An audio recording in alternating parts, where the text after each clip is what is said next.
Los acueductos, en teoría, no son tan complicados. Es decir, que el agua va buscando los niveles inferiores y que, por lo tanto, puedes conducir el agua por una pendiente desde cualquier zona hasta otra zona. Esa es una premisa bastante sencilla, que cualquiera podría saberla. Pero en la práctica,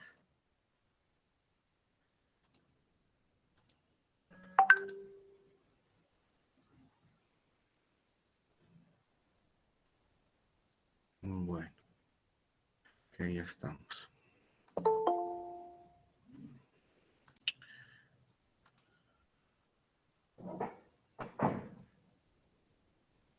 Bueno, sí. Si alguien que ingresa va a tener que esperar que termine el video. construir un acueducto es ya otra cosa. Los romanos planificaron sus acueductos para que se acercaran a la ciudad en un ángulo o pendiente que fuera descendiendo gradualmente. La pendiente bajaba unos cuantos centímetros cada 100 metros. La inclinación del acueducto tenía que calcularse desde grandes distancias, 40, 50 o incluso más de 60 kilómetros, desde los manantiales de las montañas hasta las ciudades. Y eso tenía que mantenerse. No se podían desviar de ello con independencia de la naturaleza del terreno del que se tratase. Para mantener el ángulo preciso de la corriente de agua a través de las grandes montañas, los ingenieros romanos crearon unos túneles con la inclinación exacta. Cuando los conductos llegaban a los valles, se elevaban por medio de muros de piedra. Si era necesario crear muros de más de 2 metros de altura, los romanos ahorraban material de construcción y, conservando su resistencia, perfeccionaron un concepto arquitectónico de la antigüedad: el arco. El arco revolucionó la arquitectura en el mundo antiguo, permitiendo distancias mucho mayores de las que nunca habían sido posibles. Los arcos cambiaron totalmente la concepción espacial de la arquitectura romana. Los arcos suponen un progreso respecto a la construcción del muro macizo en muchos sentidos, tanto en términos de eficiencia como en términos de solidez. El arco, por supuesto, requiere mucho menos material en su construcción, pero es muy resistente para soportar elementos como los tejados o los acueductos o cualquier cosa que quieras poner encima de él.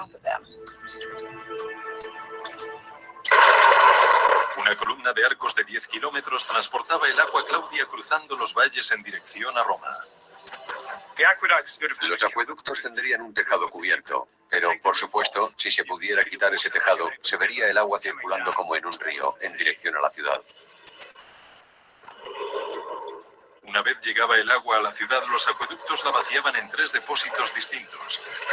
Uno destinado a las fuentes públicas de agua potable, un segundo con destino a los baños públicos y un tercero reservado para el emperador y otros romanos acaudalados que pagaban por tener su propia agua corriente. Un concepto muy adelantado en su tiempo.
Muy bien.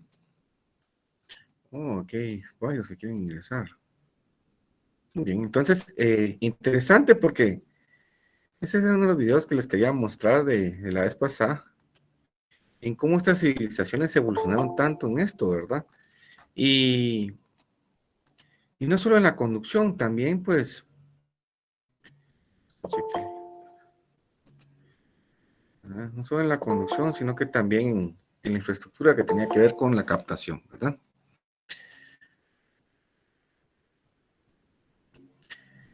Bien, si no estoy mal, estábamos por la diapositiva. En esta diapositiva estamos.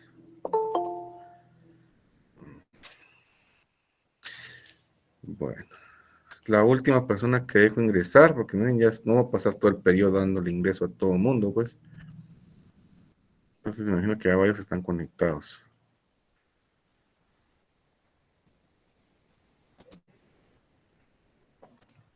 Entonces, hablábamos de las obras para poder captar agua de algunas fuentes. Entonces hablábamos de los famosos lagos, de los embalses, que podían haber, ahí sí que muelles, en donde en algún momento pues podíamos sumergir una bomba de succión. Claro, en estos casos pues es importante chequear esos niveles máximos y mínimos.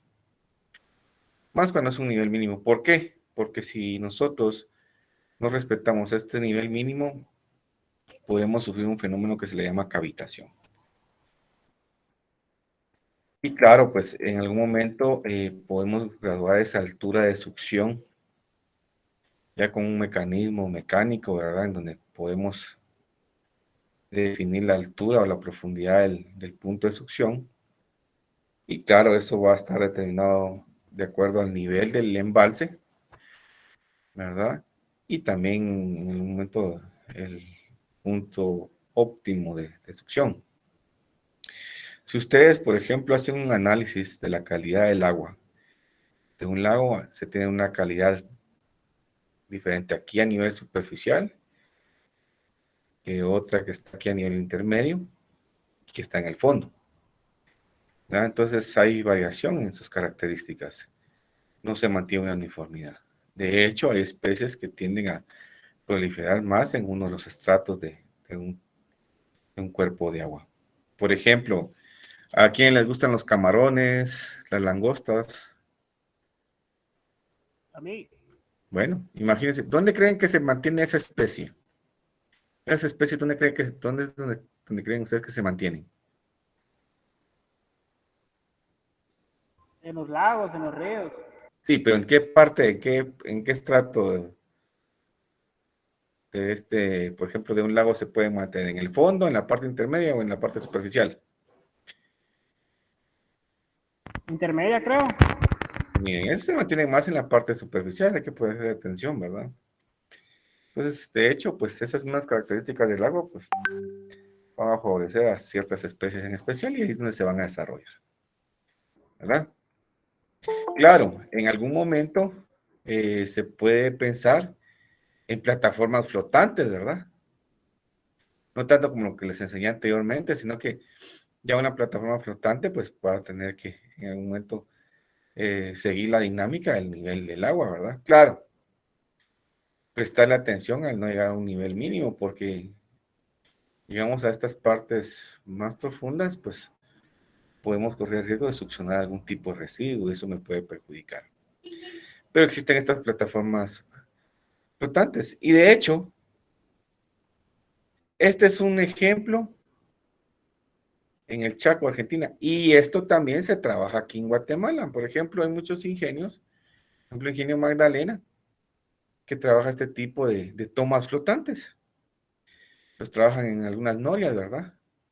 Interesante porque no tienen que estar en ningún momento pues chequeando el nivel de la noria, sino que conforme este va variando, pues también va variando la ubicación de la bomba flotante. Entonces esta puede ser una alternativa. Hay quienes han pensado en algo muy distinto, por ejemplo, siempre pues algo flotante, pero que en algún momento se tenga conectado a un brazo rígido. ¿Qué ventaja creen que nos puede dar este tipo de estructura?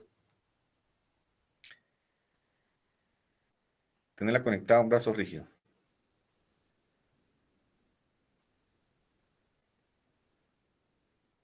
Bueno, aparte que esta estructura, pues ahora van a cada nivel que tiene el cuerpo de agua, en este caso un río, si en algún momento existiera una crecida, pues puedo levantar en un corto tiempo toda la estructura y guardarla. Eso también puede ser posible. Entonces, dependiendo de la necesidad, ahí sí que la disponibilidad económica que tengan, pues pueden elegir la estructura que más les convenga, ¿verdad? Alguna bibliografía que se utilizó para hacer esta presentación. Ahora bien, no solo podemos captar agua de fuentes superficiales, también se puede captar de aguas subterráneas. Para esto, pues podemos hablar de pozos. Un pozo puede oscilar un diámetro entre 1.5 a 8 metros, imagínense. Claro que dependerá, diríamos, que el tipo de perforación que se va a hacer, el tipo de revestimiento, la profundidad. No crean que estoy hablando de un pozo artesanal, ¿verdad? Estoy hablando de un pozo ya hecho de forma industrial, buscando pues un abastecimiento alto en agua, y eso me refiero al caudal, y también pues agua de buena calidad. ¿Ah? Entonces, para eso, ¿qué tengo que hacer? Tengo que hacer algunas pruebas para poder captar estas aguas, tengo que hacer unos sondeos.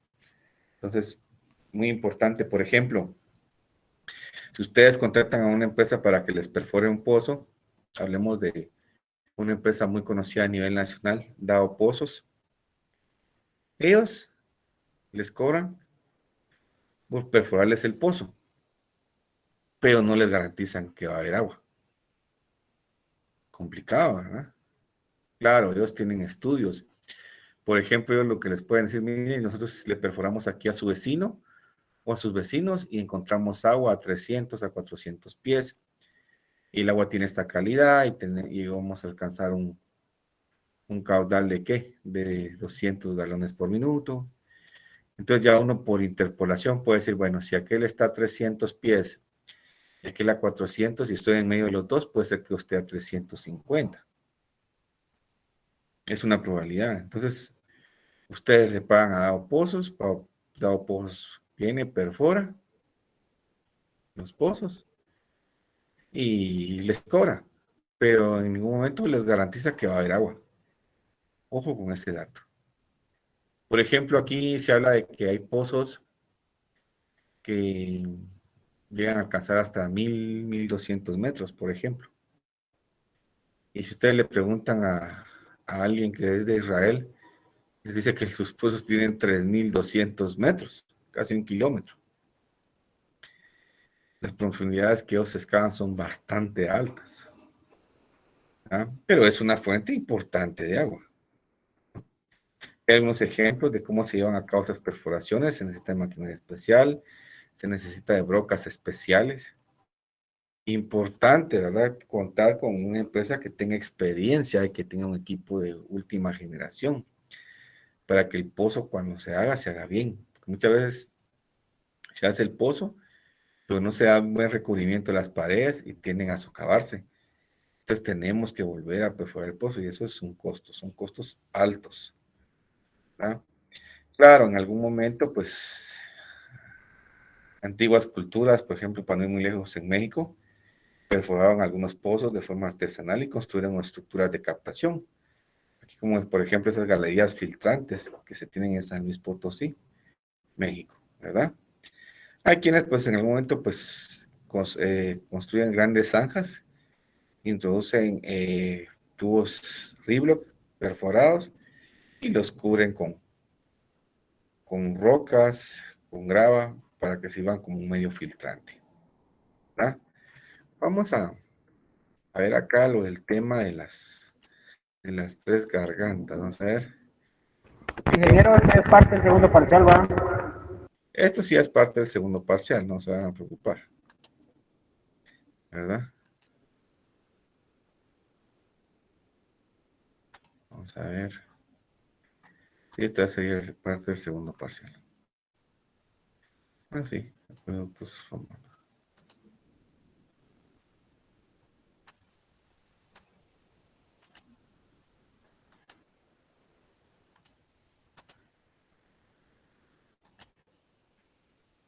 Los romanos. Hola a todos, les habla Andrés Cervantes y bienvenidos sean a mi canal Arquicultura. Hoy, acueductos romanos. Los romanos tenían como prioridad dotar de agua a sus poblaciones. Ahora veremos cómo eran trazadas y construidas estas maravillas de la ingeniería. Para fundar una ciudad, los romanos debían asegurar el agua, y muchas veces la fuente más cercana no era la más óptima, por lo que se debía llevar agua varios kilómetros.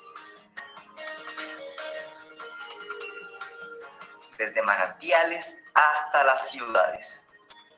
Así suena fácil, pero el terreno no es plano.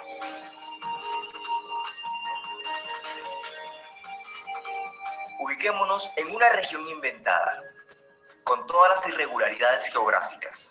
Ahora localizamos nuestra ciudad y la fuente de agua. Antes de siquiera pensar en el trazado, hay un principio que se debe tener claro. El canal que transporte el agua no puede ser muy inclinado, porque movería el agua a velocidades que erosionarán el canal hasta destruirlo, por lo que la pendiente utilizada era mínima. Lo ideal es que cada kilómetro el canal haya bajado entre 10 y 50 centímetros, lo que significa que si la ciudad está a 10 metros por debajo del nivel de la fuente, el canal debe tener una extensión de entre 20 y 100 kilómetros. Ahora veamos la estructura básica que tenían la gran mayoría de los canales de los acueductos romanos. Primero se abría una zanja. El fondo era cubierto con piedras, y sobre estas se esparcía una sustancia conocida como hormigón romano. Luego se levantaban muros de piedra y argamasa a cada lado del canal, y se protegía el interior con una mezcla especial de mortero para impermeabilizarlo. Todo se cubría con una bóveda de cañón, hecha con bloques de piedra y argamasa. Por último, el canal se ocultaba con tierra. Con todo esto claro, ahora sí haremos el trazado de la ruta del canal. En un terreno complicado, la ruta más fácil se consigue cortando toda la topografía con un plano horizontal. Pero este camino fácil no es el más corto, y muy seguramente tiene mucho más de la distancia requerida, por lo que para optimizar la ruta se tomaban atajos. Luego de un primer tramo con un canal bajo tierra como el que ya les mostré, nos encontramos con una ruta muy extensa y una gran montaña. Aquí lo ideal es atravesar la colina con un túnel. Ahora bien, ¿cómo aseguraban la pendiente del canal sin mayores puntos de referencia dentro de la montaña? Como los romanos contaban con un sistema que les permitía cartografiar de forma muy precisa, realizaban una sucesión de pozos de registro sobre la montaña. Cada pozo con una profundidad específica, que permitiera ejecutar de manera correcta el trazado del canal. En este punto podemos tomar la ruta inicial o buscar una ruta alterna para ahorrar camino. Seguimos por la ladera de la montaña con un canal bajo tierra, pero ahora nos topamos con otro tipo de atajo. Este consiste en sortear precipicios. Para ello se implementa un elemento arquitectónico que ya había sido utilizado por otras culturas, el arco de medio punto. Solo que los romanos aprovecharon este elemento de formas nunca antes vistas. Según el caso, estos pasajes tenían varios niveles de arcos.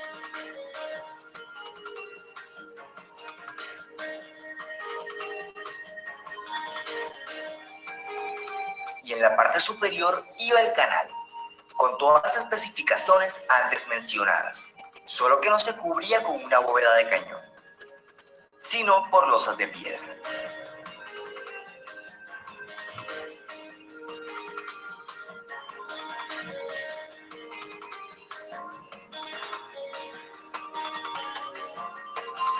Seguimos ahora con más canales por la ladera de la montaña y nos encontramos con este punto donde podemos tomar otro atajo. Pero ¿qué pasaba con los valles tan profundos y extensos donde una arcada no es viable? Para ello se valían del principio de vasos comunicantes, que consiste en que independientemente de la forma de los recipientes, si estos están conectados entre sí, el agua tendrá el mismo nivel en todos los recipientes. Lo que aplicado a los acueductos era básicamente esto. Las presiones alcanzadas con una pendiente tan pronunciada permitía al agua subir hasta el otro nivel y continuar con el curso del acueducto. Se preguntarán cómo hacían para que las presiones no destruyeran el canal. Resulta que no utilizaban canales, sino tuberías de plomo, que eran soldadas entre sí con más plomo. Las uniones se protegían con bloques de piedra taladrados y los tubos reposaban sobre piedras, que funcionaban como apoyo. Con este sistema se podía sortear un valle sin necesidad de arcadas, aunque solo se utilizaba donde era realmente necesario, por los costos del plomo. Así superamos este obstáculo. Seguimos avanzando, ahora con un canal enterrado en la ladera de la montaña, y veremos un último atajo. En ocasiones, estas obras eran financiadas por gente de la alta sociedad, así que siempre que fuera posible se hacían propaganda a sí mismos. Y si el acueducto pasaba cerca de una población y la opción más viable era la tubería de plomo, se optaba por los arcos, que son mucho más imponentes, dejando en mejor posición al patrocinador.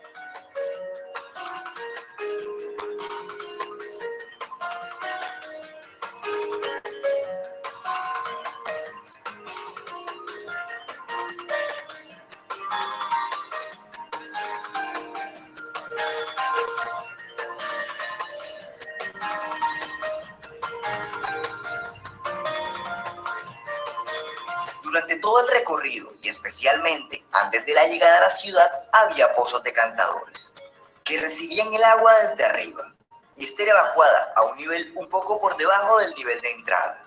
Esto hacía que el agua disminuyera su velocidad, y los residuos sólidos quedaran en el fondo. Entre más grande el pozo, más pura era el agua que recibían los ciudadanos. Luego de todo el recorrido, la ciudad recibía una fuente constante de agua limpia, un recurso necesario que aseguraba el crecimiento y la prosperidad de la urbe.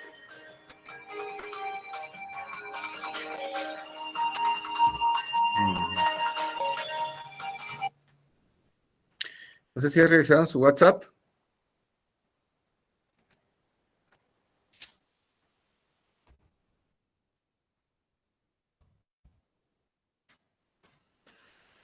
Recuerden que les había platicado de la presa de las Tres Gargantas. Esta es la presa más grande a nivel mundial, ¿verdad?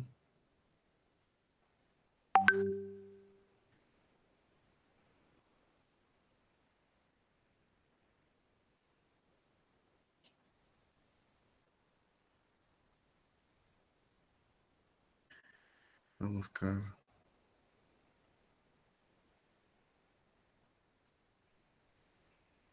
Tenemos esto acá. La presa de las Tres Gargantas del río Yangtze es considerada uno de los proyectos hídricos más icónicos de China. Se trata de un hito que pone de relieve la capacidad de la nación para controlar las inundaciones. TGTN ha investigado la historia que hay detrás de la construcción de esta magnífica infraestructura. La presa de las Tres Gargantas representa uno de los mejores ejemplos de la ingeniería hidráulica de China. El ingeniero Huang Aiwo presenció la construcción de esta infraestructura y desde entonces nunca ha olvidado la pasión que pusieron los constructores en este gigantesco proyecto. Era el auge de la industria hídrica de China. Todo el mundo compartía el mismo objetivo, contribuir al país. En aquel entonces, nuestras condiciones técnicas y materiales se quedaban atrás con respecto a la avanzada ingeniería en el mundo. Nos enfrentamos a muchas dificultades. La construcción de la presa y el embalse del tercer río más largo del mundo fue una tarea sin precedentes. Se utilizaron innovaciones nacionales en dicha construcción. La principal función de la presa de las Tres Gargantas es reducir el flujo de agua de las frecuentes inundaciones. La última catástrofe hídrica en la cuenca del río Yangtze fue en 1998. La situación ha cambiado desde entonces. La presa de las Tres Gargantas hizo frente a su primera prueba de control de inundaciones esta mañana a las 8.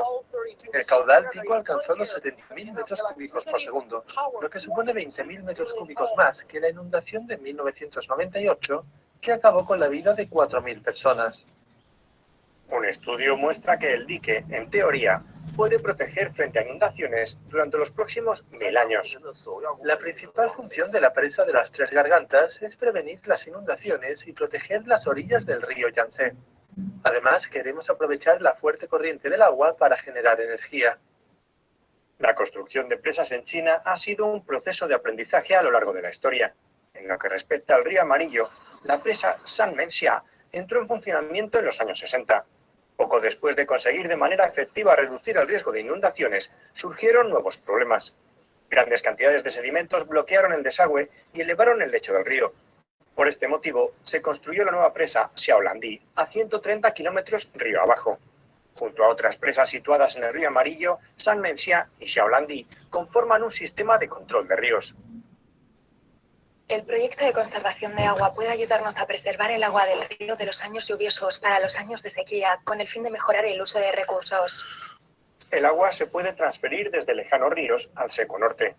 El proyecto de trasvase de agua sur-norte de China comenzó en 2002 y es el mayor de su tipo en todo el mundo. En los próximos 50 años, se espera que el proyecto beneficie al 15% del territorio nacional.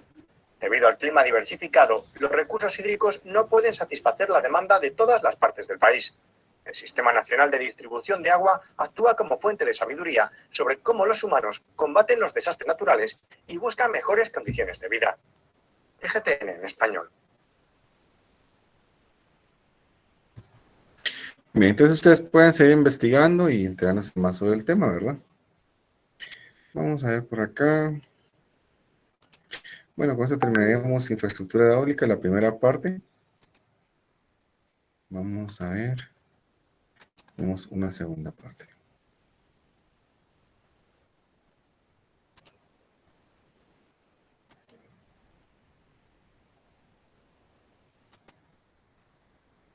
Bien.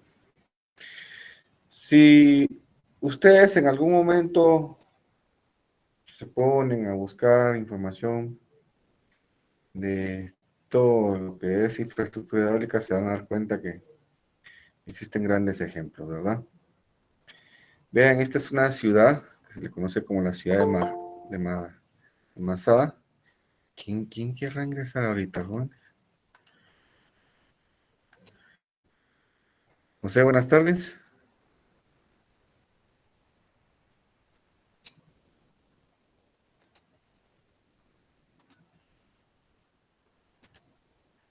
Sí, Inge. Ya esto es muy tarde para estar ingresando, tenés que estar en alguna sala ya escuchando tu clase. ¿Puedes repetir, por favor, Inge? Muy bien, entonces, como les decía, si uno analiza a través de la historia, pues se va a encontrar con cosas muy interesantes. Por ejemplo, esta es una ciudad que se encuentra en pleno desierto. Vean ustedes, casi nada de vegetación. Y aquí se tienen unos depósitos subterráneos. Y estos depósitos son estos que están acá. Miren. Aquí se almacenaban grandes cantidades de agua para abastecer a una población. ¿Ah? Entonces, cuando uno habla de las obras hidráulicas, bueno, pensemos en obras de conducción. ¿Y cuáles son un ejemplo claro de las obras de conducción? Pues son los canales. Por cierto, si alguien puede tomar un screenshot de la clase y me la manda al grupo, se lo voy a agradecer, por favor. Sean tan amables.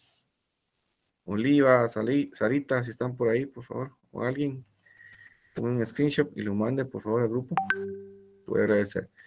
Entonces, una de las obras importantes son los canales. ¿Verdad?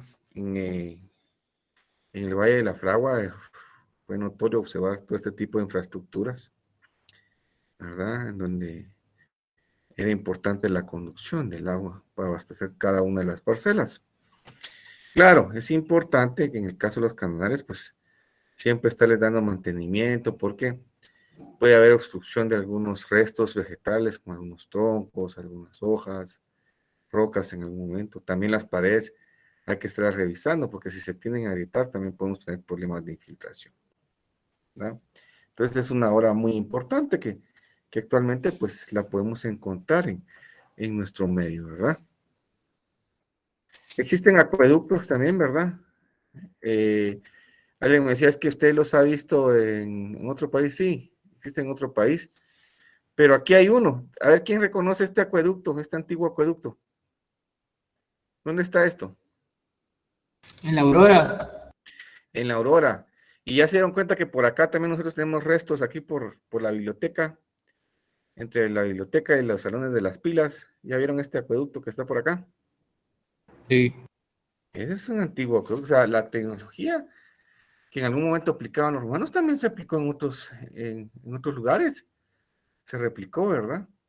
Y de hecho, pues la tercera práctica va a ser usando un nivel de precisión, hacer un trazo para una obra de conducción.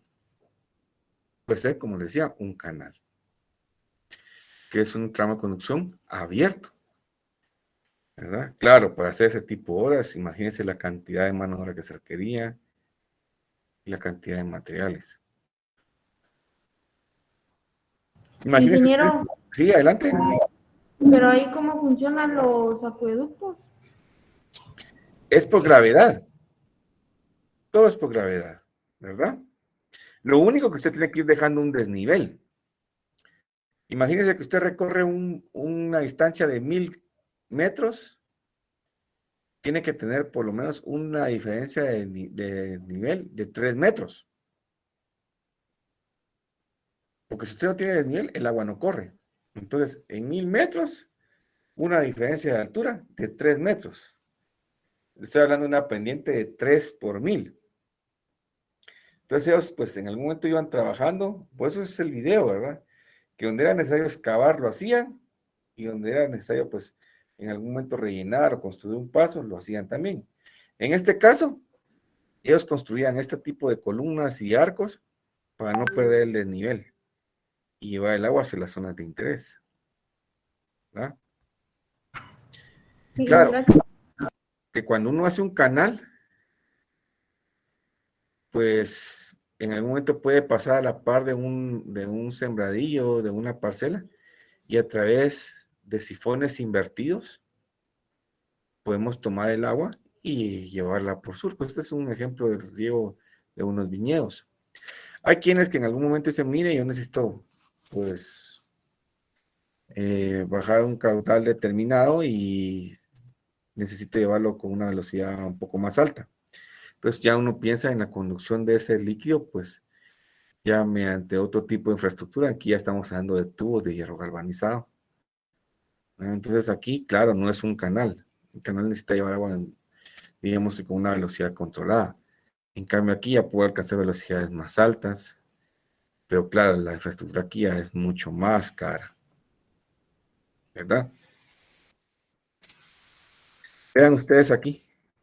Aquí, ¿qué trabajaban los romanos? Los romanos trabajaban los famosos sifones, ¿verdad? Vamos a ver la próxima clase cuál es el principio de los sifones, pero el punto es que si yo vengo y descargo una cantidad de agua acá, por el principio de vasos comunicantes, en teoría tendría que alcanzar el mismo nivel acá. Claro, existen pérdidas por fricción cuando se conduce el agua a través de este tramo, ¿verdad? Son pérdidas por rozamiento del agua en la tubería. Entonces, pues, esta agua baja y sube. Y aunque no sube al mismo nivel de donde empezó, por lo menos llega a un punto en el que ya la puedo recoger con un receptor. Lo mismo sucede acá. Aquí alguien les puede decir, mire, pero aquí usted está conduciendo agua, sí. ¿Pero qué principio está aplicando para poder pasar un camión aquí? El principio de vasos comunicantes, el principio de un sifón invertido. Entonces aquí la fuerza de la gravedad juega un papel importante para poder llevar el agua de un punto a otro sin ningún inconveniente. Claro, cuando hablamos de llevar agua con alta presión, ya pensamos en tuberías.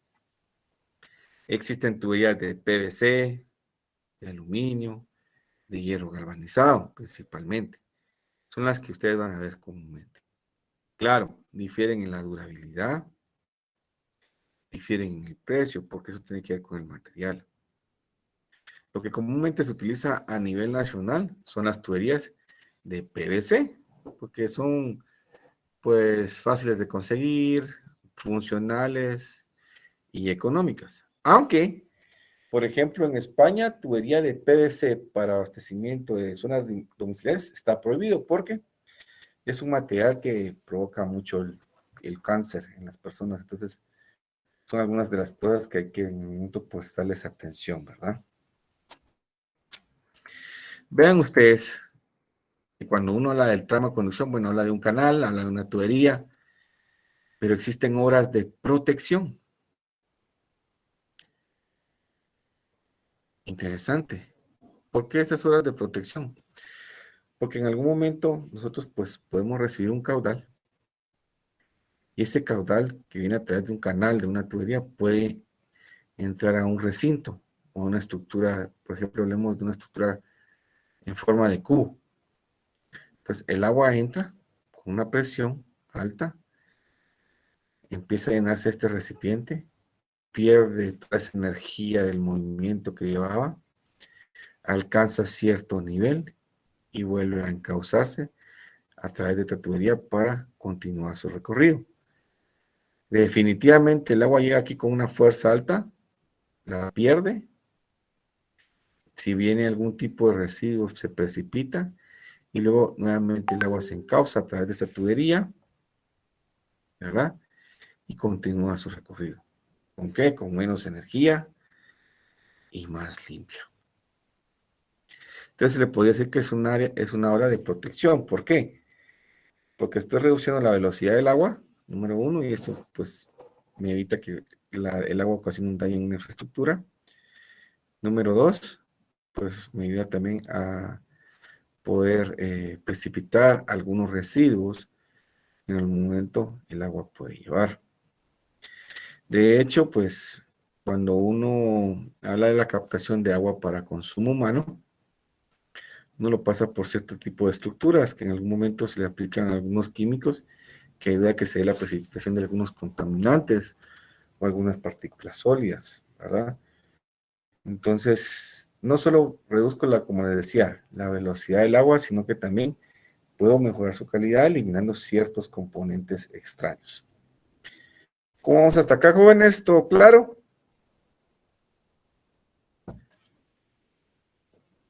Sí. Muy bien. Otro tipo de estructuras son las famosas compuertas para desfogue y válvulas. Yo pues puedo tener una serie de compuertas que me permiten de alguna manera administrar mi agua. Por ejemplo, permitir el caudal para cierto sector y restringir el caudal para otro, ¿verdad? O en algunos casos, pues seguramente puede ser que no exista necesidad de ninguno de los usuarios y también esas mismas compuertas pues me ayuden en un momento a desviar nuevamente el río hacia su cauce natural. O la parte que logré desviar el río, pues volverla a enviar a su cauce natural, ¿verdad? En compartimientos ya cerrados como tuberías, pues ya hablamos de el momento de válvulas, de llaves de control, de válvulas de cheque, ¿verdad? Ya sea que una válvula me ayude a liberar una presión alta, o puede ser que una llave pues me permita en algún momento interrumpir el paso de agua o distribuir el agua hacia un sector de interés, ¿verdad? Entonces también son tipos de estructuras que hay que considerar para el manejo del agua, ¿verdad? De hecho, cuando uno habla de estructuras de protección, como lo que les expliqué anteriormente, que tenía que ver con una caja de rompepresiones en donde el agua entra con una alta presión, pierde energía, se depositan los residuos y luego pues vuelve a retomar su recorrido, pues también existen otro tipo de estructuras. Vamos a acercarnos acá. Vean, estos son unos famosos dentellones. El agua viene a través de un tramo con cierta velocidad y cuando llega a esta parte de aquí, el agua pues de golpe pierde su energía cinética. ¿Por medio de qué? De estos tipos de dientes que están acá, dispuestos en forma alterna. Entonces el agua ya reduce su energía y ya baja mucho más calmada. En otras ocasiones, ¿qué es lo que se trabaja? Pues en lugar de tener una pendiente uniforme, pues lo que se trabajan son gradas.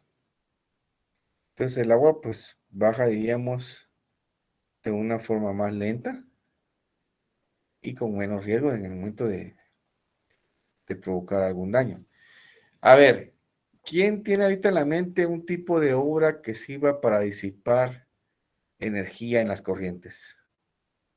Una obra natural que se ha formado naturalmente, que les venga a la mente. Ya han visto ustedes en los ríos, que de forma natural el agua pierde energía.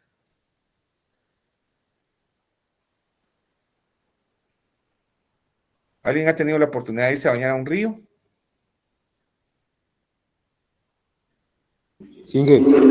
¿Cómo se llaman esas obras o esas partes del río en donde se tiene la forma como una piscina? ¿Cómo se les conoce a este tipo de áreas? Pozas. La poza. La poza es una estructura de disipación de energía, pero que el río las ha formado naturalmente. ¿Verdad? Entonces, una poza, para eso sirve, para recibir el agua, que el agua pierda energía y luego pues que siga corriendo. Muchas veces nosotros como seres humanos trabajamos ese tipo de obras. Puede ser que parecidas a una poza o hacer dentellones como están acá o hacer gradas o como se ve acá, ¿verdad? Un tipo de estructura cúbica donde el agua puede entrar con la presión, pierde la energía y luego continúe.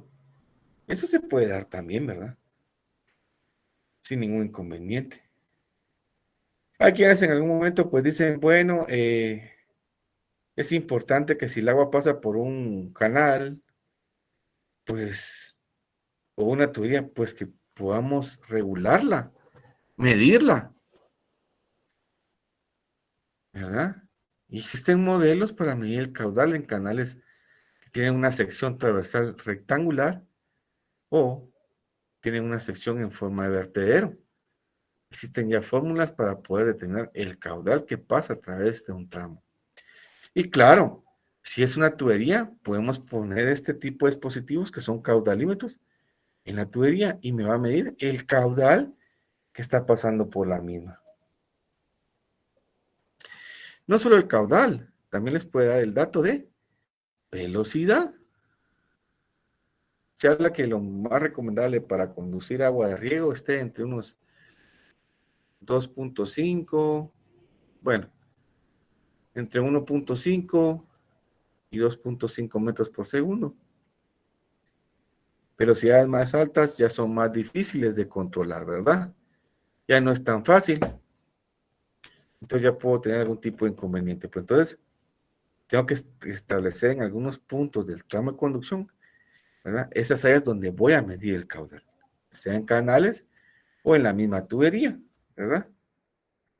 De hecho, pues actualmente, pues en muchos distritos de áreas de riego, pues se tiene una área administrativa, que es aquí donde se lleva a cabo la división, ¿verdad? Por ejemplo, existen áreas que se han trabajado a nivel comunal en donde se han organizado todos los usuarios, ¿verdad? Para en algún momento desviar cierto volumen y cobrar sus parcelas. Claro, para eso, pues el administrador tiene que ser alguien imparcial, tiene que tener ahí sí que la planificación correcta para poder cumplir con el volumen y el tiempo que cada usuario demanda. Entonces, tiene que existir también esa parte en la administrativa. Hay quienes en algún momento pues hablan de tener reservorios. Fíjense, pues, cómo es eso interesante, porque aquí en Guatemala, si uno hace un balance hidrológico, como les platicaba la vez pasada, nosotros escasez de agua no tenemos. Porque la oferta es más alta que la demanda. El problema es que la mayor cantidad de agua la recibimos durante un tiempo. Y durante el otro tiempo, otros 6 meses, por estar ese ejemplo, no recibimos ese volumen. Pues, ¿qué tenemos que hacer? Trabajar en estructuras de captación. Cuando hablamos de estructuras de captación, podemos hablar de reservorios. Podemos almacenar el agua durante el invierno y hacer uso de la misma durante el verano. Claro, en algún momento, pues, cuando uno construye un reservorio, puede colocarle una cubierta con polietileno o usar algún tipo de arcilla especial que ayude a impermeabilizar el área. Lo importante acá es que podemos en algún momento almacenar un volumen bastante representativo que nos puede ayudar a regar durante la época de estiaje, ¿verdad? Vean, aquí hay otros ejemplos de estas obras de operación. Estos sin ingenios. Esta foto o estas estructuras es común verlas en ingenios, ¿verdad? En donde en algún momento, pues, un usuario hace uso, mientras que el otro, pues, espera y luego viceversa. Y si hubiera alguien más abajo, pues estos dos cierran y el agua continúa, ¿verdad? Lo importante acá es tener una buena administración. Hay quienes que en algún momento, dependiendo de la época del año, pues requieren cierto volumen. Y vean ustedes que esta sección transversal ellos la dividen en 3 compuertas. Entonces, dependiendo del volumen que necesiten, ustedes pues ya saben si toman 1/3, 2/3 o todo el volumen que en algún momento este canal puede conducir. Entonces son obras interesantes para el manejo de fuentes superficiales. Claro, hay quienes dicen, bueno, en algún momento si yo voy a usar un agua, pues necesito desinfectarla. Puede darse el caso, ¿verdad? O necesito pasarla por un sistema de fertirriego. Entonces puedo tomar el agua, incorporar el fertilizante y luego aplicarlo al cultivo. Pues ya sería como un tipo de obra complementaria, pero ya estaría en función de lo que realmente pues busquemos como proyecto, ¿verdad? Eso sería lo interesante. Claro, conforme vayamos teniendo más obras, los costos van a ser distintos. Y para esto, pues, el cultivo tiene que remunerarlo, ¿verdad? Si no lo remunera, pues no es muy inteligente, pues, incluir todo este tipo de infraestructura. Pero esto lo hace a esto muy interesante. Si estamos todos claro hasta acá, ¿tiene alguna duda?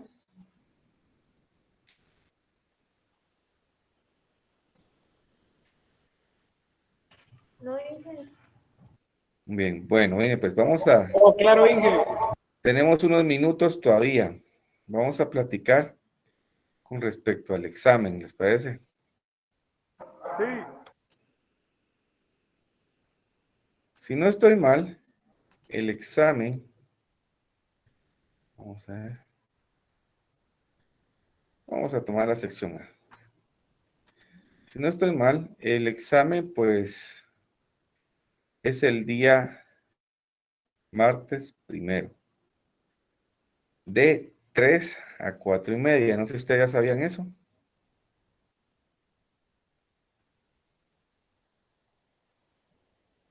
El punto es de que vamos a evaluar la unidad 1, que es la importancia del riego en la agricultura.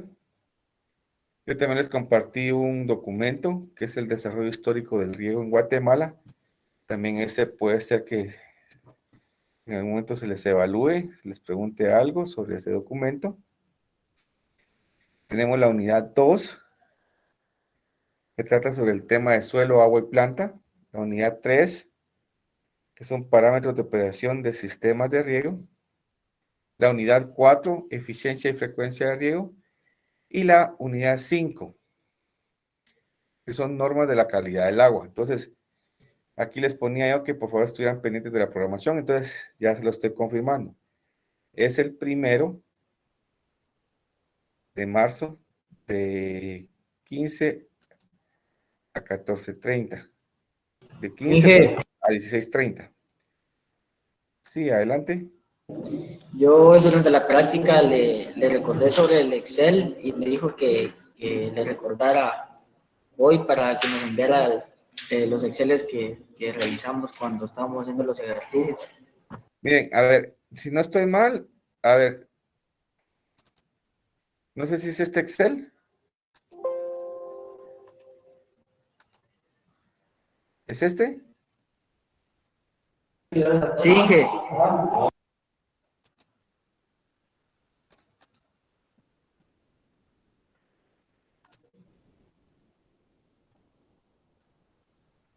Parece que sea este también, ¿verdad? Sí, ese también es, Inge. ¿Y es este? Sí, ingeniero, también. Va, entonces se los voy a juntar acá. Vamos a ver. ¿Dónde se los pongo? Bueno, de todos modos se lo voy a poner aquí porque aquí no he puesto nada para el segundo parcial. Entonces le voy a poner aquí, material. Le pongo, voy a poner ejercicios de Excel, ¿les parece? Les voy a juntar los documentos.